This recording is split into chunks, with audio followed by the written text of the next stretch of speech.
Halo semuanya, sebelumnya perkenalkan nama saya Yosef Kaleb Halim, saya berasal dari Prodi Bisnis Digital Sore kelas A. Nah, jadi pada kesempatan kali ini saya akan menjelaskan kepada kalian semua tentang sebuah ekonomi matematika bisnis, tepatnya pada bab 1 tentang himpunan. Nah, sebelumnya selagi ada materi yang akan dibahas, pastinya akan ada juga yang akan dicapai. Jadi ada 3 pencapaian pembelajaran, yaitu yang pertama, sekiranya mahasiswa mampu melakukan penulisan himpunan. Yang kedua, mahasiswa mampu melakukan pengoperasian himpunan. Dan yang ketiga atau terakhir, mahasiswa mampu memahami sistem bilangan dan himpunan bilangan.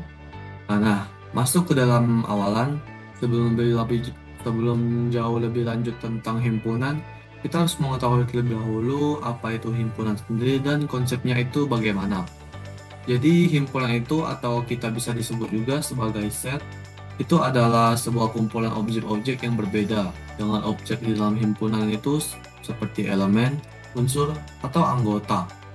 Kemudian secara umum itu himpunan dilambangkan dengan huruf besar sedangkan anggotanya itu huruf kecil.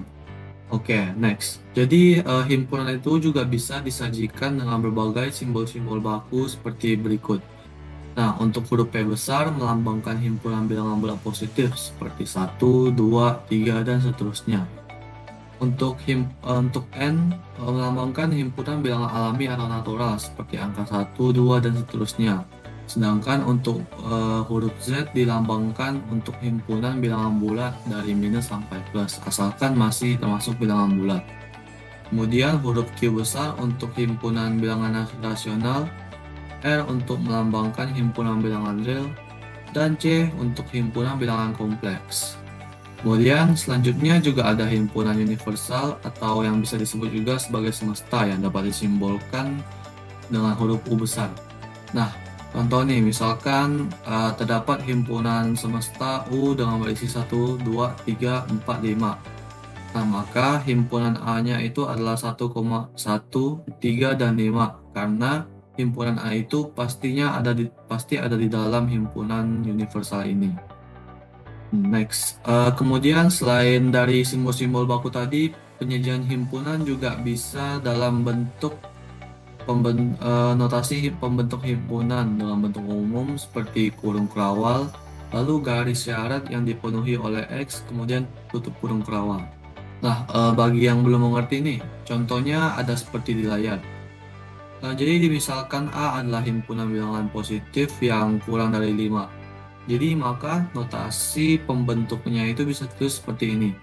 Jadi A sama dengan buka kurung kawal, X kita asumsikan sebagai anggota. Jadi X ini adalah anggota dari himpunan A.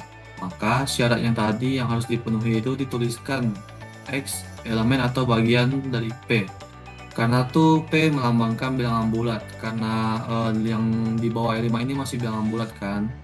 Nah, kemudian lalu tinggal masukin saja syarat yang kurang dari 5 tadi, tutup kerawal.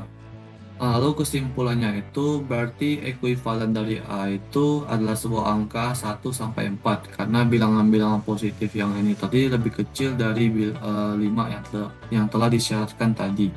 Next, terdapat juga diagram Venn dan himpunan semesta. Himpunan semesta seperti yang sudah dijelaskan tadi yaitu adalah himpunan yang memuat semua anggota yang dibicarakan. Ini juga bisa disebut juga sebagai semesta pembicaraan. Kemudian diagram Venn itu apa sih? Jadi diagram Venn atau diagram yang bisa disebut sebagai diagram set itu adalah diagram yang menunjukkan semua kemungkinan hubungan logika dan hipotesis di antara kelompok, set, himpunan, grup, benda, atau objek.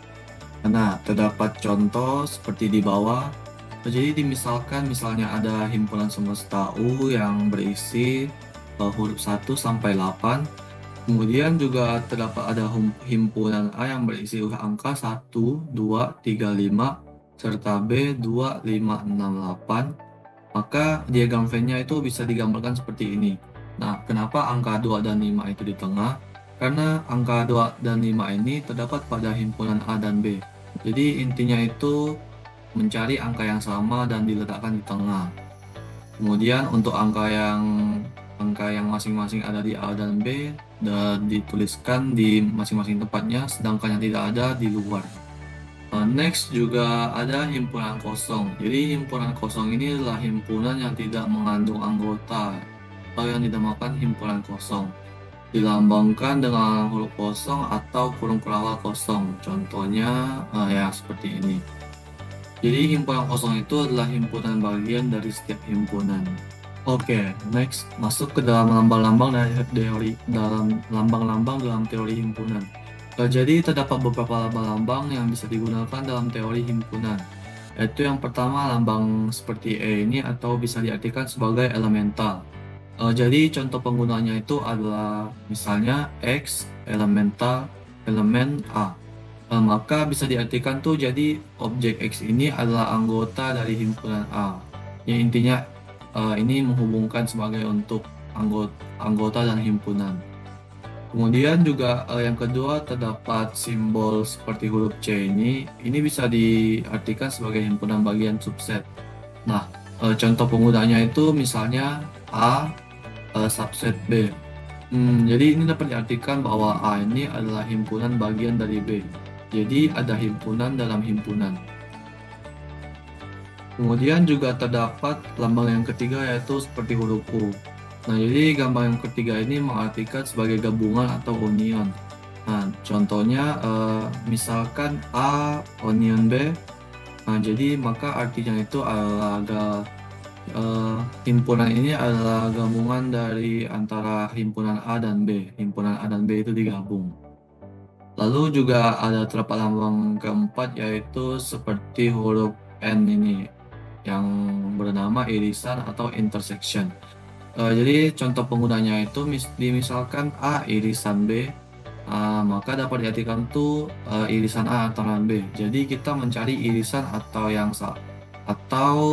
anggota yang sama dalam himpunan A dan B, kemudian dibedakan dan kita ambil sendiri. Next juga ada lambang seperti strip ini yang mengartikan sebagai selisih. Contoh penggunaannya itu sama seperti pengulangan pada biasanya, yaitu himpunan A dikurang B, selisih antara A dikurangi B. Jadi patokannya itu adalah di A, maka jika ada angka yang sama di B maka dihilangkan saja dan menyisakan angka A yang tidak ada sama di B.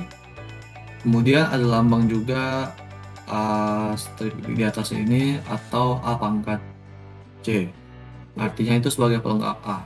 Nah, jadi jika A bilangan positif, maka A yang ini adalah bilangan negatif. Kemudian juga terdapat lambang U atau S atau bisa disebut juga sebagai himpunan universal seperti yang tadi sudah dijelaskan. Lalu ada angka ini dan huruf kerawal ini yang bisa diartikan sebagai himpunan kosong. Nah, selanjutnya ada juga hubungan antar himpunan. Himpunan atau bisa disebut juga sebagai himpunan bagian atau subset. Jadi himpunan A ini dikatakan himpunan bagian dari himpunan B jika dan hanya jika setiap elemen A merupakan elemen dari B. Jadi simpelnya itu ada dua lebih dari satu himpunan yang saling berhubungan. Kemudian di himpunan ini ada dalam himpunan. Biar gak bingung kita menggunakan persepsi seperti telur. Jadi ada di bagian telur kan ada putih dan kuning telurnya itu. Nah, jadi begitu juga dengan himpunan bagian ini ada himpunan A di dalam himpunan B, sehingga dalam hal ini B dikatakan superset dari A karena mereka saling berhubungan dan tidak terdapat bagian masing-masing dalamnya. Oke, next. Jadi terdapat kurang lebih 5 slide yang akan saya tampilkan seterusnya berkaitan dengan contoh-contoh operasi yang udah saya jelasin tadi seperti operasi union gabungan, operasi irisan, selisih minus, beda setangkup, dan komplement yang bisa teman-teman coba ngertiin sendiri karena kalau saya jelasin semuanya terlalu panjang dan tidak akan cukup. Dan setelah udah selesai nanti teman-teman bisa mengerjakan jadi terdapat 6 contoh soal yang bisa teman-teman kerjakan yang bisa dapat membantu teman-teman untuk lebih mengerti lagi. Nah, jadi mungkin ini sekian dari video saya. Kalau ada salah kata maaf, saya pamit undur diri. Fill me out with your smile. While the sunshine brings the light.